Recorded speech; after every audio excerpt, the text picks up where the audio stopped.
दोस्तों, आप देख रहे हैं आधार केमिस्ट्री क्लासेस में हूं रामेश्वर वर्मा। आज का हमारा टॉपिक है एचसीएफ। एचसीएफ मतलब एक्टिवेटेड कार्बन फिल्टर। ये बहुत ही अच्छा टॉपिक होने वाला है, बहुत ही अच्छा वीडियो होने वाला है। तो प्लीज़ लाइक और सब्सक्राइब जरूर करें ताकि हमको आगे वीडियो बनाने में मोटिवेट मिलता है।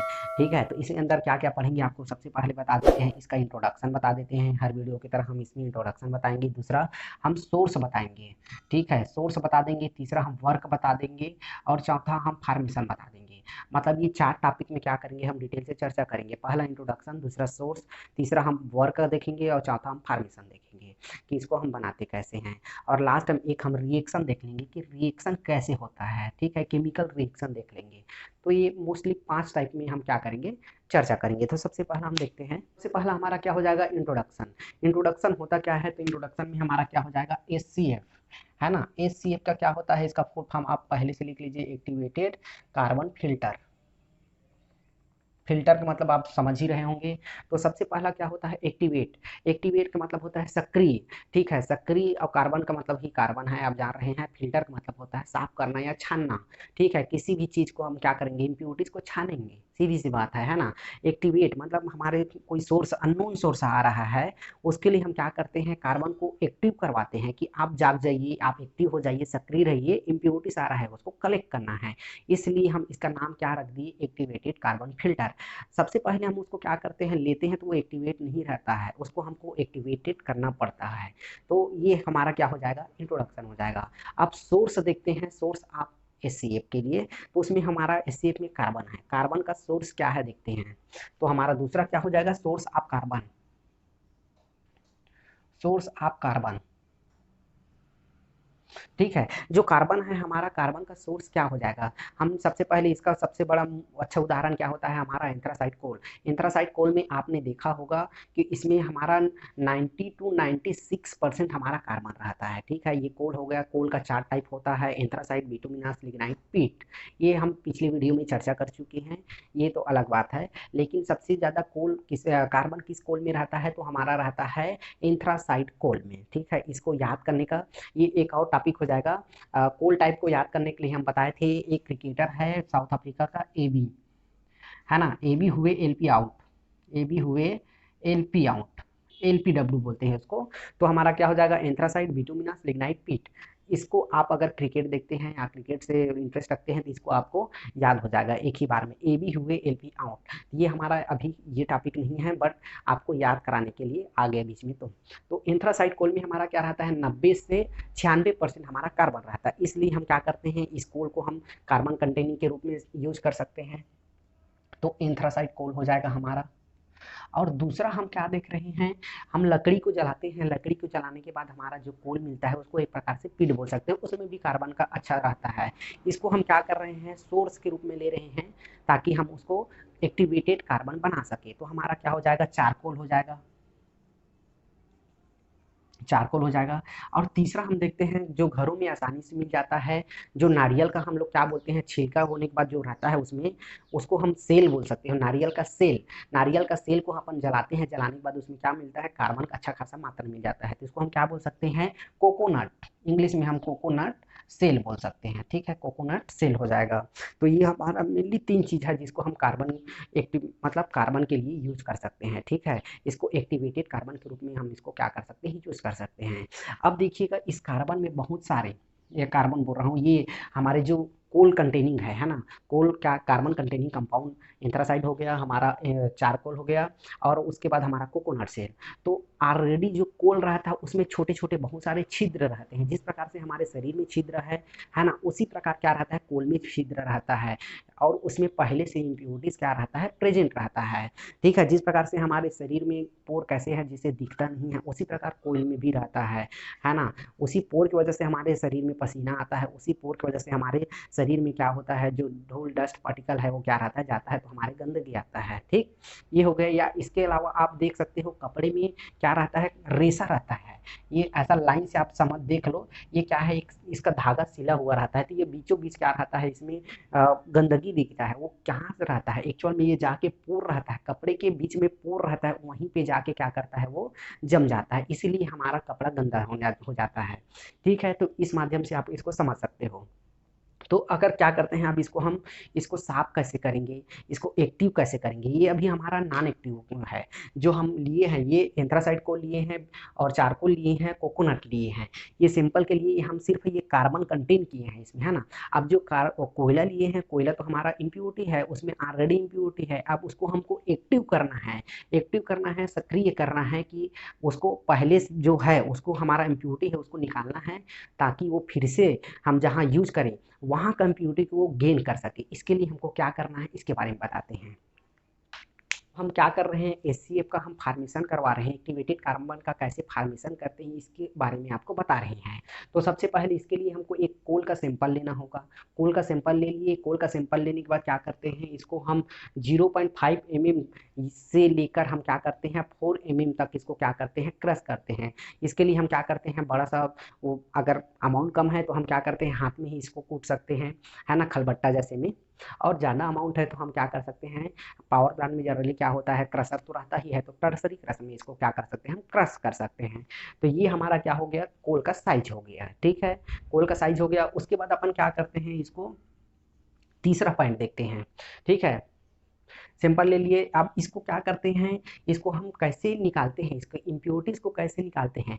तो इसके लिए हम जैसे हमारे पास क्या क्या चीज़ है, तो हमारे पास है ब्लीचिंग, ब्लीच, ठीक है। अब दूसरा होता है कैल्शियम क्लोराइड, तीसरा हो गया। और हमारा तीसरा क्या होता है, लेमन जूस, ठीक। तो ये क्या होता है, जिसके अंदर कोल के अंदर जो छोटे छोटे पोर है या उसके अंदर जो गंदगी है उसको हम कैसे वो कर सकते हैं, निकाल सकते हैं। तो सबसे पहले हम ब्लीच का यूज़ कर सकते हैं, तीसरा हम कैल्शियम क्लोराइड का, चौथा हमारा तीसरा हमारा लेमन जूस। तो हम क्या कर रहे हैं, लेमन जूस हमको सस्ता पड़ेगा इसलिए हम क्या करते हैं लेमन जूस यूज़ कर लेते हैं। मान लो आपकी, ताकि आपको ज़्यादा से ज़्यादा समझ आए, ये कैल्शियम क्लोराइड है और ब्लीच है, ये थोड़ा सा कॉस्टली पड़ेगा और लेमन जूस थोड़ा सा क्या पड़ेगा, हमारा सस्ता पड़ेगा। तो इसको हम क्या करते हैं, लेमन जूस को मान लो यूज़ करते हैं, लेमन जूस को हम 1/3 यूज करते हैं। 1/3 कैसे हो जाएगा, अगर हमारे पास लेमन जूस हमारे पास वाटर के साथ ही, इसको 1/3 वाटर के साथ क्या करते हैं, डिजॉल्व करते हैं। डिजॉल्व कर दिए, इसमें क्या होता है, मान लो हमारे पास 100 ml का क्या है, 100 ml अगर लेमन जूस है, लेमन जूस है तो उसको क्या करते हैं 300 ml वाटर में उसको क्या करते हैं डिजॉल्व कर देते हैं, ताकि वो क्या हो जाए, डाइल्यूट हो जाए, है ना, डाइल्यूट हो जाए। अब उसके बाद क्या करते हैं, इसको हम एक बीकर में क्या कर लेते हैं, भर देते हैं, ठीक है। जो कोल सिंपल है इसको क्रश करने के बाद क्या करते हैं, एक बीकर में भर दिए, बीकर में भरने के बाद क्या करते हैं, इसके साथ इसको क्या करते हैं, उसको मिक्स करते हैं, पेस्ट बनाते हैं, ठीक है। अब हमारा पांचवा क्या हो जाएगा, वाटर जो lemon juice plus lemon juice, उसके बाद क्या हो जाएगा, लेमन जूस प्लस हमारा हो जाएगा सिंपल, जो सिंपल हमारा क्या हो जाएगा, कोल का जो सिंपल लिए हैं वो सिंपल हो जाएगा। इसको क्या करते हैं, इतना मिक्स करते हैं कि वो पूरा पेस्ट जैसा बन जाए, मतलब साइज तो उतना ही रहेगा, तो एकदम वो क्या हो जाए, सूखा एकदम गीला हो जाए। गीला होने के बाद क्या करते हैं, अब इसको हम जो बीकर में है हमारा, है ना, बीकर को हम 24 आवर्स के लिए क्या कर देते हैं, इसको हम ढक के रख देते हैं, ठीक है। 24 आवर्स के लिए जो हमारा एकदम गीला करके रख दी है, उसके अंदर हमारा जो पानी एकदम ऊपर तक के सतह तक के, सतह से लेकर ऊपर तक के जो हमारा बीकर के ऊपर तक के क्या रहे वो भर जाए पानी, ठीक है। उसके अंदर हमारा क्या है, जो कोल सिंपल है इसका साइज में उसको क्या करते हैं, ढक दिए, ढकने के बाद क्या करते हैं 24 घंटे के लिए उसको रख देते हैं ढक के, है ना। अब 24 घंटे बाद उसको देखते हैं तो उसके ऊपर में क्या होता है, उसके ऊपर में कुछ ऐसा काई जैसा जमा हुआ मिलता है। ये क्या होता है, वही एक्चुअल में क्या होता है, हमारा इम्प्योरिटीज रहता है, ठीक है। वही हमारा क्या है, एक्चुअल में इम्प्योरिटीज है। उसी को हम क्या करते हैं, चम्मच के द्वारा या अपनी सुविधा से जिसके द्वारा आप निकाल सकते हो निकाल लेना, ठीक है। निकालने के बाद इसको क्या करते हैं, एक प्लेट में अलग से रख देते हैं या पेट्री डिश में रख सकते हो। और उसके बाद क्या करते हैं, उस पानी को हम छान लेते हैं। छानने के बाद जितना हमारा इम्प्योरिटीज है वो निकल जाएगा, और बाकी हमारा जो जितना सिंपल है या हमारा जो कोल है वो पूरा नीचे सतह में क्या रहेगा, बैठ गया रहेगा। अब वही हमारा क्या है, एक्टिवेटेड कार्बन है। अब इस एक्टिवेटेड कार्बन को हम क्या करते हैं, फिर से एक बार पानी में धो लेते हैं, है ना। वाटर से क्या करते हैं, एक बार फिर से इसको वॉश कर देते हैं। जो हमारा इस छानने है, छानने के बाद जो हमारे सतह में बैठा है कोल, उसको हम फिर से क्या करते हैं, वाटर से उसको एक बार छान लेते हैं या धो लेते हैं। अब धोने के बाद क्या करते हैं, उसको एक ट्रे लेते हैं, ट्रे में क्या करते हैं, उसको हम जो हमारा सिंपल है उसको क्या करते हैं, सुखाते हैं। ऐसा सुखा दिए। अब इसको हम ऐसा नॉर्मली नहीं सुखाते, इसको हम क्या करते हैं, hot air oven, hot air oven जिसका क्या हो जाएगा, यहाँ बता देता हूँ। हॉट एयर ओवन में क्या करना है इसको, हॉट एयर ओवन है ना, हॉट एयर ओवन जिसका 100 से हमारा 250 तक के क्या रहेगा टेम्परेचर रहेगा, उसमें हमको 90 मिनट के लिए अप्रॉक्स 90 मिनट के लिए हमको क्या करना है, इसको अंदर में रखना है, इसको सुखाना है ताकि हमारा क्या हो जाएगा, मॉइस्चर रिलीज हो जाए। अब इसको क्या करते हैं 90 मिनट के बाद निकालते हैं, थोड़ा ठंडा करते हैं, ठंडा करने के बाद देखते हैं तो इसमें से पूरा जो इम्प्योरिटीज है वो हमारा क्या हो गया, बाहर हो गया। अब ये हमारा वर्क करने के लिए, प्रॉपरली वर्क करने के लिए रेडी हो गया जी। ये कोल सिंपल है, जो कोल सिंपल क्या लिए थे अपन कार्बन के लिए, तो ये हमारा ये एक्टिवेटेड कार्बन हो गया, एक्टिवेटेड कार्बन कंप्लीट हमारा रेडी है। अब इसको हम क्या करते हैं, डीएम प्लांट ले जाते हैं, डीएम प्लांट ले जाके क्या करते हैं, ये हमारा जो बंकर रहता है, बंकर में अलग अलग हमारा क्या रहता है, कक्ष रहता है इस बंकर के अंदर। तो इसमें हमारा सबसे जो मोटा परत रहेगा या सबसे ऊपरी परत रहेगा वो हमारा रहता है एक्टिवेटेड कार्बन का रहता है, एक्टिवेटेड कार्बन फिल्टर का। तो ये हो सकता है 500 mm का हो सकता है ना, या 100 mm का, ये इसकी साइज पे डिपेंड करता है कि कितना वहाँ पे पानी जा रहा है। ठीक, तो ये हमारा क्या हो गया, एक्टिवेटेड कार्बन हम यहाँ से तैयार कर लिए। थोड़ा सा प्रोसीजर को एक बार बता देता हूँ ताकि आपको और क्लियर हो जाए। तो सबसे पहले हमने क्या किया, सिंपल लिया।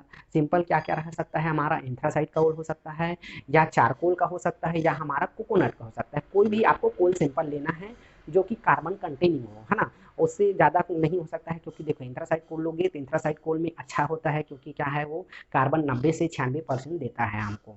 तो ये हो गया एंथ्रासाइड कोल ले लिए। उसको हम अब क्या करते हैं, बड़ा बड़ा अमाउंट रहता है, देखो जैसे कैसी का रहता है 50 mm, 100 mm, 250 mm उसका कोल का साइज रहता है। उसको अपन को क्या करना है, इक्वल में क्या करेंगे हम 0.5 mm से उसको 4 mm तक क्या कर देते हैं, उसको तोड़ देते हैं, है ना। और उसके बाद या माइक्रोन में अगर लेते हैं तो 1 माइक्रोन से लेकर 150 माइक्रोन तक के क्या करते हैं, उसको क्रश कर देते हैं। अब उसके बाद क्या करते हैं हम उसको, अब जो हमारा पहले से कोयले में हमारा इम्प्योरिटी है उसको तो हमको पहले क्या करना पड़ेगा, हमको बाहर करना पड़ेगा। जिस प्रकार से हमारे चेहरे में या हमारे शरीर में कहीं पे लगा क्या है, उसमें गंदगी जमा है, उसको गंदगी को क्या करते हैं, निकालते हैं। निकालने के बाद हमारा क्या है, पसीना तभी तो आएगा। देखो कई लोग का क्या है, पसीना कम आता है, कई लोग का पसीना ज़्यादा आता है। वो किस लिए होता है, तो प्रॉपरली पोर की वजह से। पोर खुला है मतलब हमारा क्या है, शरीर क्या है, प्रॉपरली वर्क कर रहा है। उसी प्रकार ये पोर यहाँ पे जाम है, ये जो हमारा जो लिए है कोल, उसका पोर जो बहुत ही क्या होता है, महीन होता है, हम हमारे नॉर्मल आंखों से दिखाई नहीं देता है। उसको हम क्या करना है, उसको खोलना है या एक्टिवेट करना है। एक्टिवेट करते हैं तो उसका सरफेस एरिया बढ़ जाएगा ताकि वो ज़्यादा से ज़्यादा इम्प्योरिटी को गेन कर सके, क्योंकि उसका काम ही वही है। ठीक है, अगर पोर खुला रहेगा तो दूसरा डस्ट पार्टिकल उसमें आएगा, और ताकि हमारा जो प्रोसेस है वो इजीली हो जाए। ठीक, तो ये हम क्या कर लिए, ले लिए। तो इसको क्लीन करने के लिए हम क्या क्या यूज करते हैं, तो ब्लीच यूज करते हैं, और हम कैल्शियम क्लोराइड और लेमन राइस, लेमन वो सॉरी लेमन क्या हो जाएगा, लेमन जूस। ठीक है, तो इसको देखो ये हमारा साइज हो गया।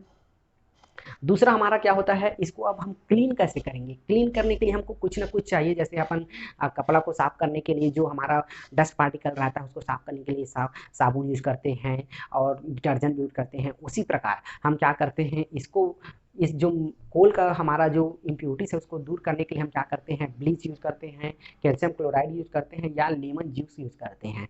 तो लेमन जूस हमारे लिए क्या है, थोड़ा सस्ता है। बाकी आपको लेब में कैल्शियम क्लोराइड मिल जाएगा या ब्लीच मिल जाएगा, बट आप घर में भी इसका यूज कर सकते हो, घर में भी इसका प्रयोग करके देख सकते हो आप।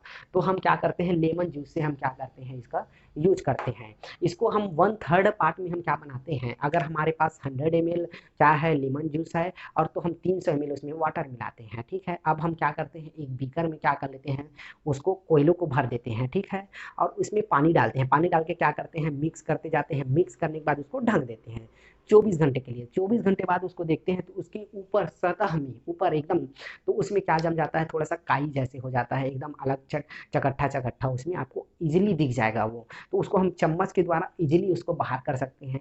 बाहर करने के बाद पूरा पानी को हम बाहर कर दिए। बाहर करने के बाद जो बचा नीचे में कोल, वो हमारा एक्टिवेटेड प्योर कोल है। अब उसको हम एक बार पानी से धो लेते हैं। धोने के बाद क्या करते हैं, ट्रे में पूरा बिछा देते हैं। बिछाने के बाद हॉट एयर ओवन में, जिसका टेम्परेचर 100 से 250 हो, उसको 90 मिनट के लिए, अप्रॉक्स 90 मिनट के लिए क्या कर देते हैं, रख देते हैं, ताकि उससे मॉइस्चर रिलीज हो जाए। मॉइस्चर रिलीज हो गया मतलब वो हमारा प्रॉपरली वर्क करने के लिए रेडी है। ठीक है, जिसको हम क्या करते हैं, इस बंकर में हम रख देते हैं, जिससे हमारा वाटर फिल्टर हो रहा है ना। अब ये क्या क्या चीज को क्या करता है, एब्जॉर्ब करता है, या क्या क्या चीज को फिल्टर कर सकता है, इसके बारे में आपको बताते हैं। ठीक है, क्या हो जाएगा, वर्क ऑफ HCl, मतलब हमारा एक्टिवेटेड कार्बन क्या काम करता है, क्या क्या चीज को एब्जॉर्ब करता है। तो उसके लिए हम देखते हैं सबसे पहला ये हमारा वाटर का इम्प्योरिटीज को क्या करता है, गेन करता है या एब्जॉर्ब करता है। तो वाटर में क्या क्या इम्प्योरिटीज रहता है, तो वाटर में हमने पिछली वीडियो और कई भी बना चुके हैं, तो उसमें बताए हैं वाटर में दो प्रकार का क्या रहता है, इम्प्योरिटीज रहता है, इनऑर्गेनिक, ऑर्गेनिक। हम बता दिए जो कार्बन कंटेनिंग कंपाउंड रहता है वो ऑर्गेनिक कंपाउंड होता है, जो नॉन कार्बन कंटेनिंग कंपाउंड है वो इनऑर्गेनिक है, जिसमें कार्बन नहीं हो। ठीक है, तो ऑर्गेनिक कंपाउंड में क्या क्या हमारा इम्प्योरिटीज आता है उसके बारे में बताते हैं। तो लाइक हमारा हो जाएगा ऑयल हो जाएगा सबसे बड़ा, फिर हो जाएगा हमारा फिनॉल, एल्कोहल, और हमारा शुगर हो जाएगा। ये हमारा क्या है, मेनली ये कार्बन कंटेनिंग या ऑर्गेनिक कंपाउंड बोल सकते हो, ये ऑर्गेनिक इम्प्योरिटीज है। इसको क्या करता है, एक्टिवेटेड कार्बन क्या करता है, इसको एब्जॉर्ब करता है या इसको फिल्टर करता है, इसको, ये हो गया। अब दूसरा हमारा क्या हो जाएगा, दूसरा हो जाएगा हमारा इसका गंध, जो वाटर में अलग अलग प्रकार के कई प्रकार का गंध आता है उसको क्या करता है, इसको एब्जॉर्ब करता है, इसको रिमूव करता है। और टेस्ट, जैसे वाटर में अलग अलग जगह से आप देखोगे अलग अलग टेस्ट आता है, उसको क्या करता है, ये रिलीज करता है। और चौथा हमारा क्या हो जाएगा, क्लोरीन को, क्लोरीन को क्या करता है, ये रिमूव करता है। तो क्लोरीन वाटर में आया कहाँ से, इसके बारे में आपको बताते हैं। तो क्या होता है, हम जो प्लांट में जो डायरेक्ट पानी आता है उसको हम यहाँ नहीं डालते हैं, इसको हम क्या करते हैं, पहले क्लोरीनेशन करते हैं। क्लोरीनेशन क्यों करते हैं, तो पानी में जो बैक्टीरिया प्रेजेंट है उसको क्लोरीन के माध्यम से इसको नष्ट करते हैं। तो उस पानी में हमारा क्या हो गया, क्लोरीन प्रेजेंट है। अब उस क्लोरीन को कैसे रिमूव करेंगे, तो हम एक्टिवेटेड कार्बन के माध्यम से क्या करेंगे, रिमूव करेंगे। तो इसलिए यहाँ क्या हो गया, क्लोरीन आ गया। क्लोरीन को क्या करेगा, ये रिमूव कर देगा। ठीक है, ये हो गया। अब कलर देखते हैं, वाटर का कलर जो अलग अलग जैसे हमारा रहता है, उसमें आप डाल दिए मान लो महाऊ डाल दिए, या हम क्या डाल दिए उसमें, हल्दी डाल दिए। हल्दी डालने के बाद क्या हो गया, वाटर का कलर पीला हो गया। तो इस हम क्या डालते हैं, एक्टिवेटेड कार्बन के फिल्टर की वजह से हम क्या डालते हैं, देखते हैं जब येलो पानी डालते हैं और निकलता है हमारा प्यूरिफाइड। ठीक है, मतलब फिल्टर होकर निकलता है तो उसका कलर एक्चुअल कलर आ जाता है। तो क्या कर रहा है, कलर को भी क्या करता है, एब्जॉर्ब करके रिमूव कर देता है। ये इतना सारा, इसको साथ में हम क्या बोल सकते हैं, OTC। ठीक है, ऑर्गेनिक, टेस्ट, और क्या हो जाएगा, कंपाउंड, ये बोल सकते हो। या बोल सकते हो इसका क्या हो जाएगा, हमारा ऑर्गेनिक, ऑर्गेनिक कंपाउंड हो जाएगा, ये टेस्ट हो जाएगा या कलर हो जाएगा। OTC, इसको याद कर सकते हो। OTC को क्या करता है, कार्बन, एक्टिवेटेड कार्बन फिल्टर, ये क्या करता है, रिमूव करता है। ठीक है, अब जैसे कि हमारा क्लोरीन को कैसे रिमूव करता है, इसका थोड़ा सा बताते हैं। तो क्लोरीन को रिमूव कैसे करेगा, मान लो हमारा कार्बन, एक्टिवेटेड कार्बन मतलब उसमें कार्बन ही रहेगा, तो कार्बन ये हो गया। और दो भाग हम किसका ले लेते हैं, हमारा मान लो ये वाटर रहेगा, क्योंकि क्लोरीन में हम कहाँ से आया है, क्लोरीन वाटर में ही है ना, तो ये वाटर हो गया। प्लस हम क्या देख रहे हैं, क्लोरीन देख रहे हैं, तो ये क्लोरीन हो जाएगा। अब ये बनाएगा क्या चीज, इसको देखो, ये 4 पार्ट में HCl बनाएगा, प्लस हमारा 2 क्या हो जाएगा, कार्बन डाइऑक्साइड। तो ये हमारा क्या हो गया, मेन कंपाउंड हो गया। ये क्या करता है, HCl और कार्बन डाइऑक्साइड के फॉर्म में इसको रिमूव कर देता है। ठीक है, ये हमारा क्या हो गया, इसका फॉर्मेशन हो गया या वर्क हो गया। ठीक है,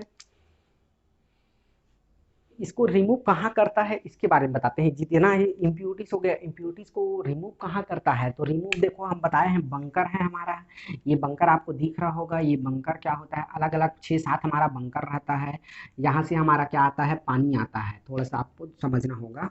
ठीक है, यहाँ हमारा क्या रहता है, सबसे ऊपर एक्टिवेटेड कार्बन रहता है, नीचे हमारा फिर हमारा 6-7 हमारा क्या रहता है, और हमारा चेम्बर रहता है।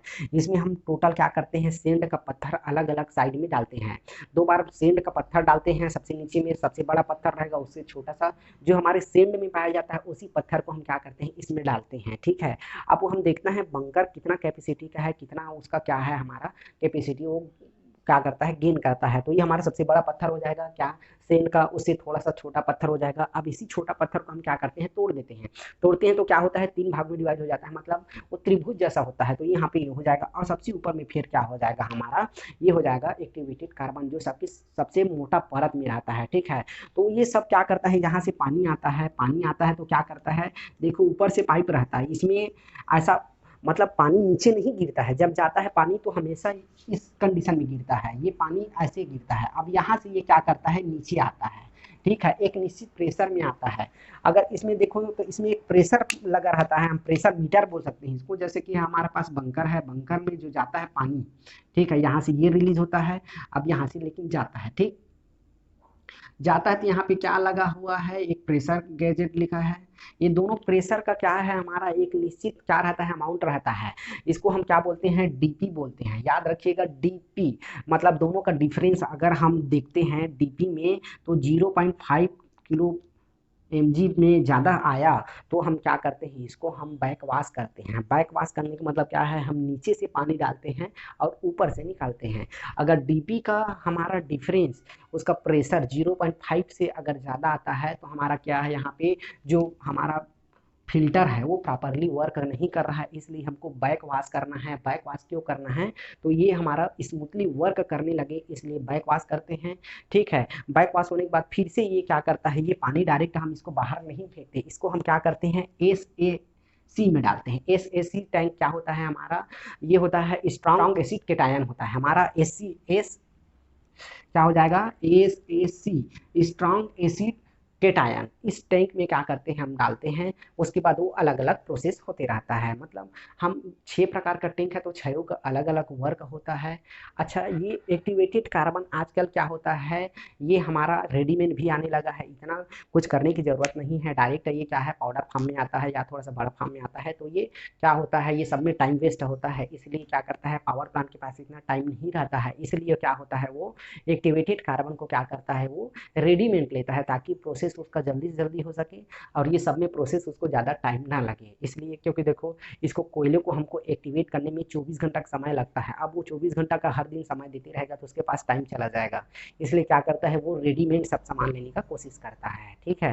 तो ये आज का हमारा टॉपिक हो गया SCF एक्टिवेटेड कार्बन फिल्टर। इसमें हमने आपको इंट्रोडक्शन बता दिया, इसका सोर्स बता दिए। सोर्स में आपको याद रखना है, एंथ्रासाइट कोल सबसे पहले प्रेफरेंस देना है, फिर चारकोल को देना है, फिर कोकोनट सेल को देना है, ठीक। अब ये हो गया। अब इसके अंदर खुद इम्प्योरिटी रहता है, उसको हमको क्लीन करने के लिए हमको ये हो जाएगा कैल्शियम क्लोराइड, लेमन और हमारा हो जाएगा ब्लीचिंग, ये हो गया। उसके बाद क्या करते हैं, उसको हम एक्टिवेट करते हैं। एक्टिवेट करने के बाद क्या करते हैं, प्रॉपरली वर्क करते हैं, ठीक है। अब उसका वर्क क्या है, तो पूरा इनऑर्गेनिक ऑर्गेनिक कंपाउंड्स को ही वो क्या करता है, रिमूव करता है, एब्जॉर्ब करके रिमूव करता है। उसके बाद हमारा गंध हो जाएगा, टेस्ट हो जाएगा और कलर, ये सबको क्या करता है, फिल्टर करके रिमूव करता है। इसका क्या काम, पूरा यही इसका मेन फंक्शन है, मेन वर्क है। उसके बाद पूरा वर्क को क्या करता है, फिल्टर करके SAC को वापस रिटर्न कर देता है। ये हमारा पूरा क्या हो जाएगा, SCF का प्रोसीजर हो गया।